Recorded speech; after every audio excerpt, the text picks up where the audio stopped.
everyone, and welcome to another History for Heathens video. In this video, we will be going over part of a World War I battle that changes the world. Just a forenote, there will be multiple videos on this battle, and please excuse my horrible pronunciation of the French and German names. Now, without further ado, let's get into the video. Germany in 1916 was brainstorming ideas on how to defeat the British and French armies in World War I.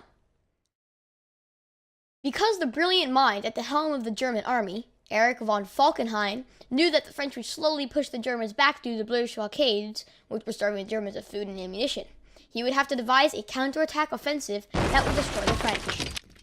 Falkenhayn then came up with an idea.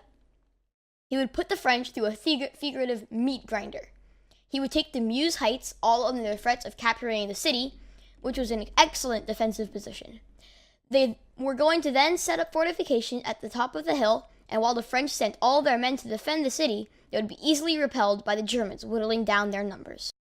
This is a great idea, but it has a lot of flaws. First, they would need to take the hill, which coincidentally, the French were just on top of it. The Germans decided they would need more than just a lot of men to defeat the French. They needed one of the most influential things in the war: artillery. The Germans had hundreds and thousands of artillery batteries, but not enough supplies. They held their ground for weeks while the Germans brought in millions of shells, thousands of pounds of food, and tons of water. Each German corps, consisting of 35,000 to 45,000 troops, consumed many thousand pounds of meat and loaves of bread per week. Then, the first day of the offensive. While the Germans had been planning on starting their plan on February 12th, bad weather delayed them until the 21st. Germany halts all advances and hunkers down. The French dig their trenches opposite the Germans. Germany fires the first wave of concentrated artillery, ripping through 25 square-mile swaths of forest. Within the first 10 hours of shelling, the Germans had used more than 1 million artillery shells, and from an account by a French soldier, the artillery was like the cadence of 100 marching bands, going on for hours on end, with no stoppage whatsoever. When the artillery finally stopped at midday, the French survivors raced out of their bunkers to defend against the German infantry, which they knew would come right after the artillery, but it was a ruse.